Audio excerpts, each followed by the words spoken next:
name is Arnav. I'm the founder of Leap Finance and the host of this show. In this series, we bring to you success stories of the next generation of Indian global leaders. We are starting this off with an interview of an incoming student from my personal favorite school, Stanford.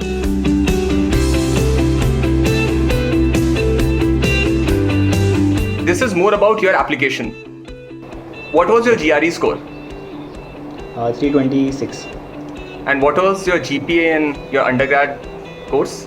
While applying, it was 9.43. Okay.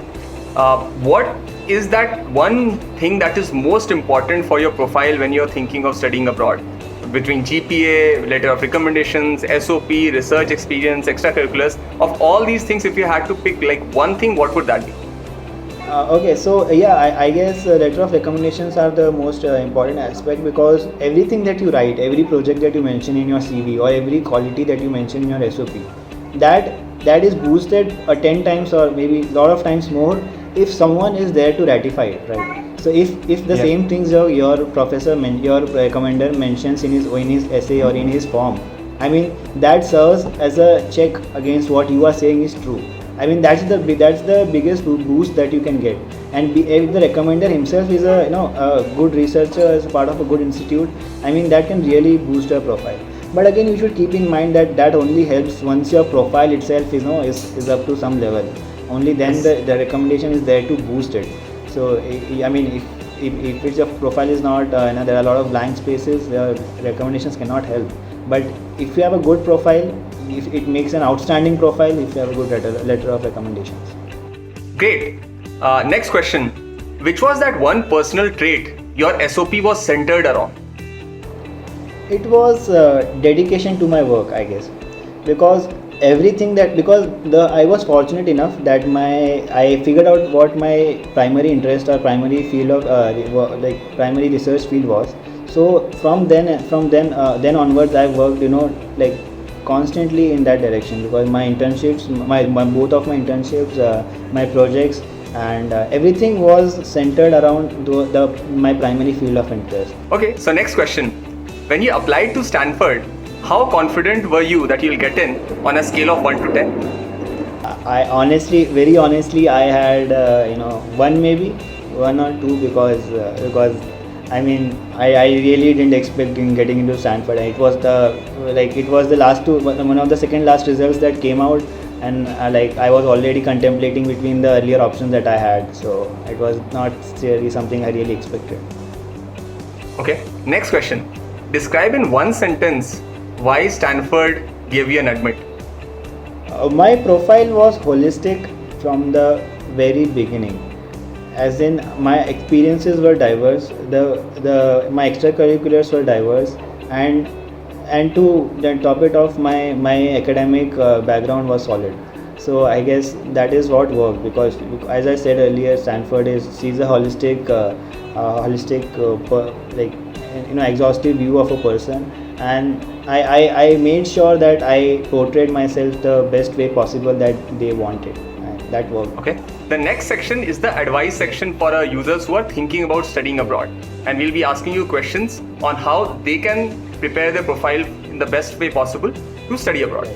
So the first question is, assume you had a younger brother who has just gotten into an undergraduate college in India. What would be the one piece of advice you would give him to have a good chance of getting a great admit 4 years down the line? There would be two things I would say. First, try exploring as much as you can, and try to figure out your field of your interest at the earliest possible. So that is only possible if you try to explore as much as you can. So if you try to figure out your field of interest very early on, you wouldn't be doing internships and projects here and there all through the second or third year. Once you find out what really excites you, what really piques your interest, and you start working towards it, you are more going into a specialization. So the more you specialize yourself, the better chances you have in getting into a top college. If you have random backgrounds here and there, initially it's fine, but as you progress with your undergrad, if you have random backgrounds fluctuating between fields, that doesn't look good on your profile, and maybe maybe you might hamper your chances. So I guess try to specialize. That's all. Okay. And let's say if your younger brother then asks you that, hey, you're saying I should explore and I should specialize. It seems that exploration will take some time and then I'll specialize, which will take even more time. So what's a good way to navigate this journey? So first of all, you have unlimited college Wi-Fi in these days in the college. So instead of relaxing after अरे मैंने JEE दे दिया अब सारी दुख खत्म जीवन के, try exploring those fields. So try, once you get first year matters. I mean, first year maybe it might not matter, say like concept wise, because it's like a mix of everything that you study in first year. But use that time. You have a lot of time in first year to really explore what you want to do. And the second thing is, I mean, if you have trouble, going on the website, spending so much time, just go and ask, go to the LinkedIn profile, not even ask, go to the LinkedIn profile of your alumni, of your seniors, see what they are doing. So if you can generally, these people have already been through that phase, right? So they might already be specializing in something. So that way you get to know what are the different fields that are available in your field, what are the different opportunities that are available your way. So instead of starting everything from scratch, people have been doing it since past 60 years since the college came into existence. So why not, just, you don't even have to ask, not even asking to, contact those alumni. Just see what they're doing on their resume, on LinkedIn or social media. I mean, it's just talking, I would say, but that helps. I mean, that helps. And if you're interested to find out, dig deeper, maybe you can just ping them and ask them. I mean, they are alumni and they'll always respond to people from their own college. So that is how you generally start exploring, or maybe shortlist some 3 or 4 things that excite you initially, and then work on mini projects as such in first year, and then keep refining. And by the time I guess you are in second year or mid second year, I think you should be very confident about what you want to do. Great. No, that's a fantastic tip, and our viewers would be wise to keep that into consideration when they are thinking about going abroad. So if I summarize what you have said is, hey, don't waste your time after you get into a good college. Don't assume that, okay, you have given the JEE or AIEEE, you have gotten into a good college and that's the game is won. There's so much more to do, and you can it's just the beginning of your specialized learning in some sense. So try to specialize as early as possible, and the only way to do that is to first create breadth, which means just see what your alumni, what successful people have done before, what has been their path, and then some of those paths will naturally interest you, and there you start doing sort of micro experiments, like doing micro projects, working with a professor, working with a company, just to validate whether this really interests you. And when you find somebody where you think you have a good sort of product market fit, as we call it, then start going deeper down the rabbit hole till the point where you become very, very specialized. Exactly. So by the time you graduate in your 4th year, you'll probably be very specialized at something, and that will be a great start to your next study abroad or higher education journey. The thing is, you don't have 4 years to apply for graduating for MS applications. You have 3 years, because you will be applying at the end of around in 7th semester. Yes. So you don't have that 4th year. You only have those 3 years to build a profile, unless you are thinking of gaining industry experience. That is a different case as such. But most of the students are looking to continue their higher education after their bachelor's itself. So you don't have 3 years. I mean, you shouldn't forget that. You should keep in mind you don't have 4 years. You only have 3. So no, very, very useful. Next question. What is the one myth about getting into a great global school that is not true? I have received a lot of queries on topics like this in recent times, and people ask me how much CGPA do I need, or how much letter of recommendations matter, or how much does the SOP, how much weightage is there on the SOP. But frankly, I don't know if I can put a weightage as such to how much this matters and how much this does not matter, right? I mean, you cannot say, okay, CGPA में थोड़ा कम है तो मैं थोड़ा आगे देख लूँगा. I mean, if that approach does not work. Next question.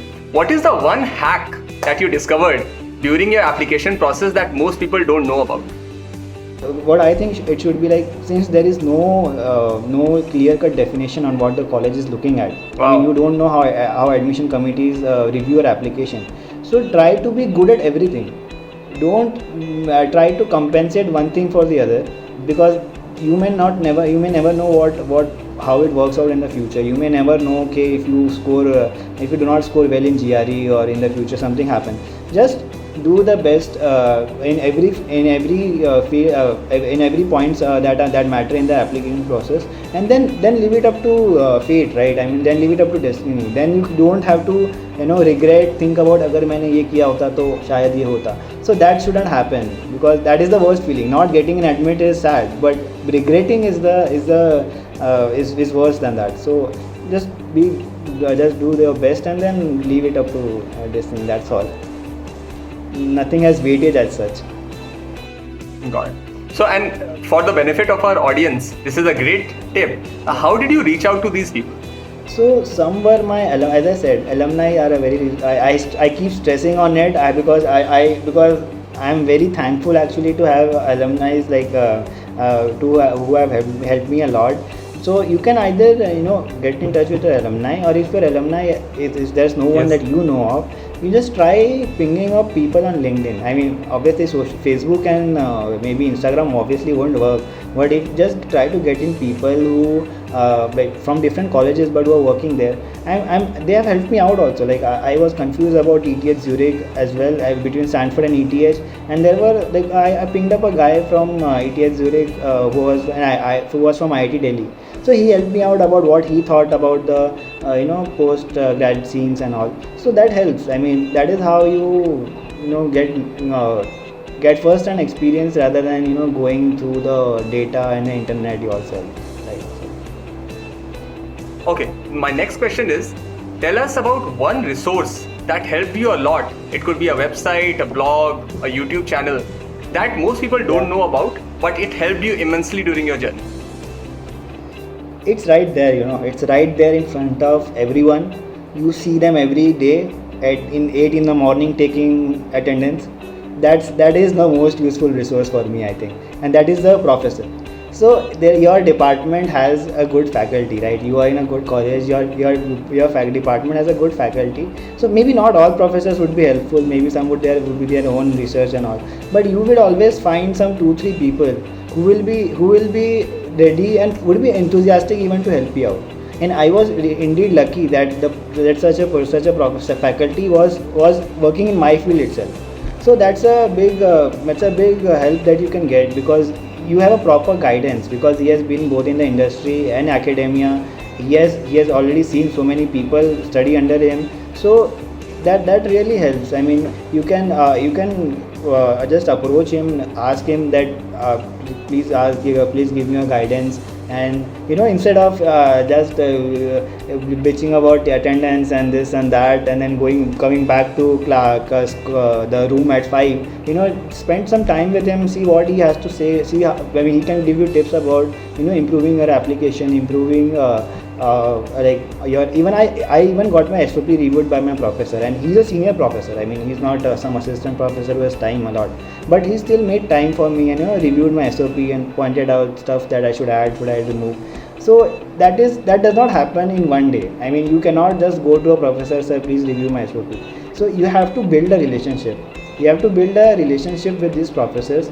You should keep updating about your work, what you are doing, maybe do a project with them, and that is how it's a mutual, it's a two-way relationship. You cannot just ask for something. You should, and they ask in return is keep in touch with them, because even they are happy that someone that they mentored or someone that they helped is now doing good in life, and that is what teaching is all about for them.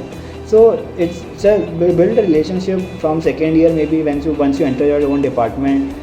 Try and get in touch with them, and by the time you graduate, you will be really close to him, and that will really help a lot, because these websites, you can see, you would never know if these are people with credentials. Anyone can post anything, and you can get go round and round a lot.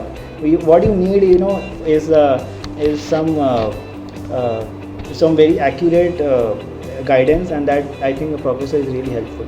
That's again great advice. Can we know the name of your professor so that we can probably give him a shout out, because we all love professors who are this way, right? Yeah. So his name is Dr. Satyabodh Kulkarni. He is a professor in the mechanical department at NITK.